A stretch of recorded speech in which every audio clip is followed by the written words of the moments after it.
It took me a while to finally get back into this, but I finally know I want to approach it now. So if you're new to this is a little 8-person tournament that I have going on between characters on who would win in this explosive user tournament, and this is part 2.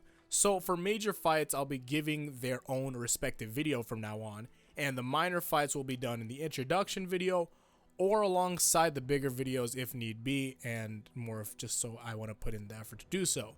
So this one is going to be on Deidara and Yoshikage Kira, which is basically the grand finals of this whole match, because honestly, Deidara would whoop Karasu pretty free. So there's many ways to approach the fight between the two, so I'll be going over all I can, and then we'll tally up the fights, and I could give the win on who has the most, but I'll honestly leave it up to interpretation in a sense, if there is a sense of practicality for certain fights. So let's get on into this.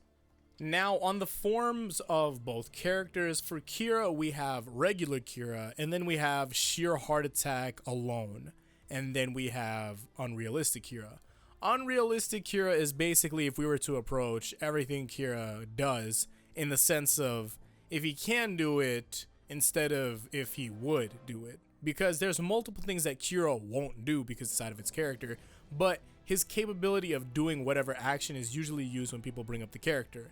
I'll be using a side tally board type of deal, so we don't have to worry about this affecting the main Kira and his results. And then there's Deidara with C1 through 4 and C0. I'll also be including regular combat of close range and long range so everyone can get a general guess on how they would fare without any extra stuff. The first fight is between regular Kira with Killer Queen and Deidara at close range. I don't think that it would be that crazy to say that Deidara is completely outclassed here. Killer Queen alone blitzes Deidara massively, and Deidara isn't one to focus too much on close range. It's not even his forte, really. And all the time that we have seen him, he spent the majority of his time playing neutral or not being the one too close to the opponent.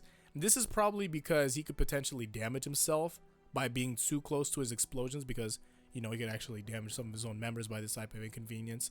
And since this is mostly because this isn't some type of jutsu that would only affect those that he's doing it upon, because this is actually a general explosion, it could happen to him.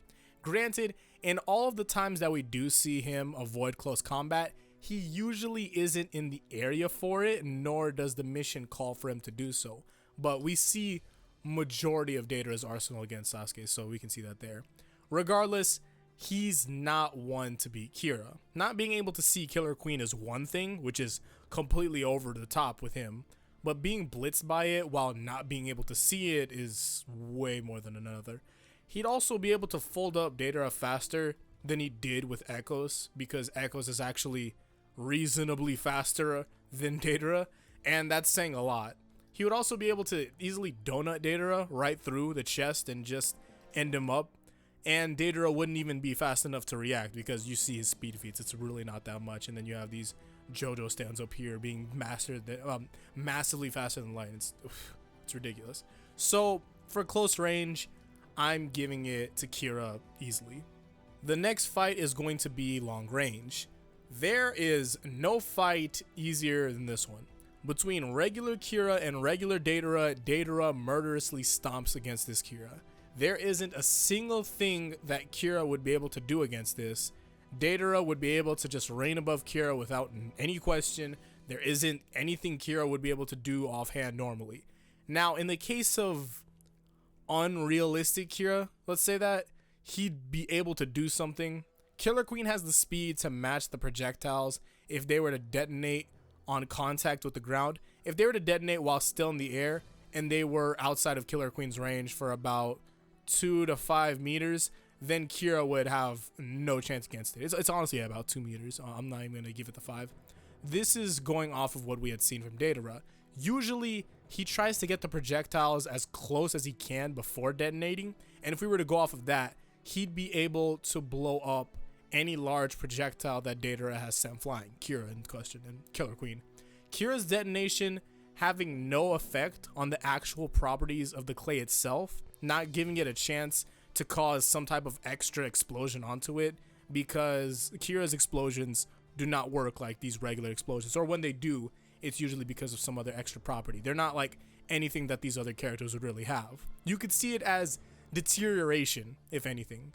So in this case, Deidara wins against regular Kira easily, but if we were to go off of what Kira was capable of, then he would be able to contest that with no question. Contesting it as in, he's blowing up the projectiles that are reasonably large enough to do so. If he's playing around it, probably get fucked.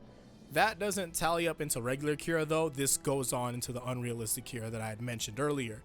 Deidara gets the win, unrealistic Kira gets something, regular Kira, not a damn thing. The next fight is going to be on Kira against Deidara's C1. C1 was an extremely odd thing for me to approach, and I actually classified this as a variable fight originally, because what determines on who winning was if C1 breaks up and destroys the chance of exploding after Kira just smacks it all up. Say that Killer Queen was actually able to break up C1 and they couldn't explode. In that case, he would have a chance to win against that, but that's like, there's some question to that. But say that if they do come back together after being hit, which is like the most likely thing, in that case, after a while, it would be too much to be depending on what he's using for C1. Though, if it was those humanoid type of C1, like the ones that were connected to Kira and all that type of stuff, it would be easy for Kira to take those out, especially since they stay connected to Deidara. So blowing them up would blow Deidara up too, and it would be too fast for his reaction. But when it comes to many other projectiles, that's what's in question. But I guess I'll try to give more of a direct answer. Say that he's throwing a lot of C1. If Killer Queen doesn't destroy it with force, then it would just get pushed away. If the C1 gets larger and isn't focused on just the smaller ones, then Killer Queen will be able to take those ones out without question. It'd be if it's still connected to Deidara too. But if Deidara was to use both, which most likely he would because it wouldn't be that crazy. He's very intelligent. Then Kira would lose. And I think the best example would actually be to refer to Deidara versus Itachi, except in Kira's case, he has no genjutsu to where it's actually just Deidara getting hurt in the end. It's just full on Kira. And then he has some extra C1 that he just went ahead, he snuck up around Kira, and then boom, Kira would lose. Plus, it wouldn't be that crazy to say that Kira would lose to something that he's not as focused on, because that's exactly how Josuke was able to shoot him twice. So since this fight would depend on what Deidara would approach with in terms of C1, but he has more projectiles that would do well against those that wouldn't. So I'll be giving it to Deidara here because he's not going to just focus on purely the snakes or purely the humanoids. It wouldn't be Deidara in that case. He's way too smart for that. So in the case of unrealistic Kira, that's as vigilant as ever, he would be forcing this situation into a neutral state. I don't see where Kira would be able to fight against Deidara if he's just keeping his range with C1. So I think at max, he would be able to force a standstill where it's Deidara losing chakra just cause. And well, in the end of that, if he was losing chakra and like C1 just wasn't working, Deidara would want to change it up. So in Kira's case, the best case scenario is a standstill, and that would still end up eventually building it up to losing because he would have to change up C1 into C2 or something like that. Now on Deidara's C2, since he's without Toby in this fight because it's obviously a 1v1, I don't see him being able to set up the landmines, so the only focus of C2 is going to be on the dragons if anything. Now we're in the same case as the larger C1 projectiles, since they're usually being sent to get in as close as possible. An unrealistic Kira would be able to contest with the projectiles in question. Aside from that, no. Kira would get whooped off of this because C2 is long range, if anything, and we already addressed how well he does against long range, so there that goes. C3, completely uncontested. Deidara doesn't even have to be anywhere at all like for Kira for this to work. He'd most likely just blow this up before getting anywhere on what Kira would call his near, which is 2 meters, and he'd be blowing it up way past that, like just completely above that. He has no need to get as close as 2 meters. He's just completely outclassed on this. Now on C4, you know what's interesting about this? If this was the other Killer Queen, he'd actually be able to contest this pretty easy. It's crazy, but I can definitely put my money on the other one. The problem with that, this isn't the other one.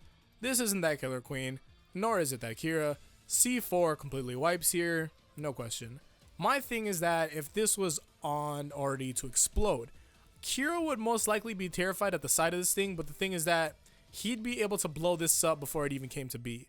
I can't say that he would stop Deidara while he was doing it, because most likely Deidara would do it when he's already in the air. So if he had to, he'd be doing this from a further range and just spitting it all down. But while building, Kira would be able to blow it up before it even came into fruition. So take what you will on that. Personally, I believe in a life or death situation, Kira would most likely put his fear to the side. In doing so, he would be able to take out C4. So on who would win here, that's more of a question on whether or not you see Kira being able to go ahead and do so, like putting his fear to the side. Personally, I think that he would be able to, and he would be able to stop C4 and not have that happen. But that's just up to whatever the fuck you guys think. He wouldn't be able to do anything against it though, like regularly. Durability wise, completely nothing. Now, this is the bonus round of the verses, basically, because this is where I'm going to be going over sheer heart attack. Not even in theory, but I believe if this was selectively Kira and sheer heart attack going after Deidara, then he'd be able to win in every scenario. Obviously, sheer heart attack will have different priorities if there are warmer objects in the vicinity, but there are only Deidara and Kira there.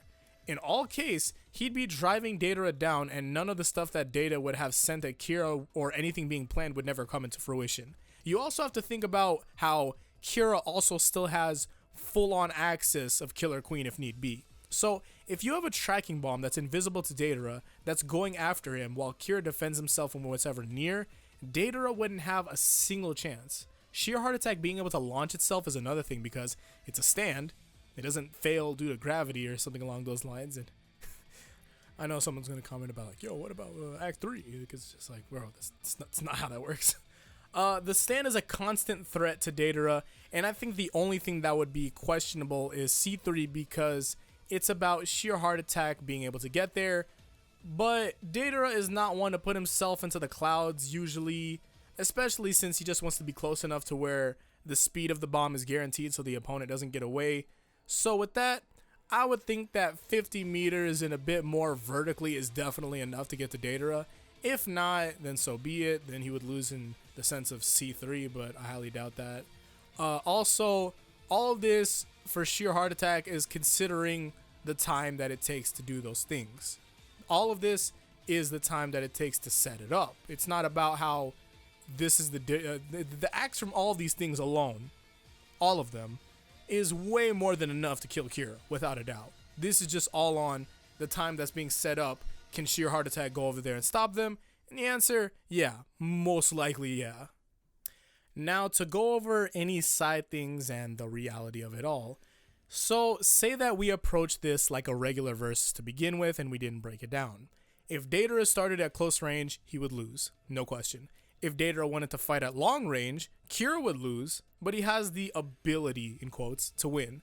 In the case that it's all about whether you want to have the character go against on, depending on the situations I mentioned earlier, and see where Kira would fare is the question. Because like I said before, Kira can do a lot of what he normally can, it's just that he doesn't. In the case of sheer heart attack, he could beat Deidara while Deidara is just setting up all of those things, because most of the time we see Deidara doing this type of stuff, it's not set up to begin with, or there's some type of workaround to do it. He's really open with what he does in the planning of it all. So I have the chart that I made for this, and you can see the direction of it. Kira wins off of his capabilities with sheer heart attack, but if you were to approach this Kira realistically and only kept Killer Queen, then he wouldn't be able to win at all. If you were to just remove sheer heart attack, it'd just be completely impossible for him to win the majority of this type of stuff. I hate saying realistically too, because the approach is really only in his ability and the use of it more so than whether or not he do it. So what's my final consensus? I believe that Kira should be allowed to use sheer heart attack because Deidara being a long range opponent, that would be Kira's first instance at a strong long ranged user. So he would be made to use sheer heart attack anyways.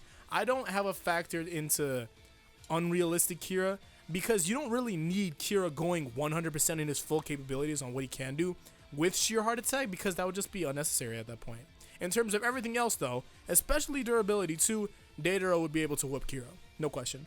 If Kira doesn't use sheer heart attack at all, he would get astronomically destroyed unless that you believe that Kira would blow up every projectile that he comes in contact with in his top speed, which would be the first time that we had ever seen him do that because it's completely out of his character.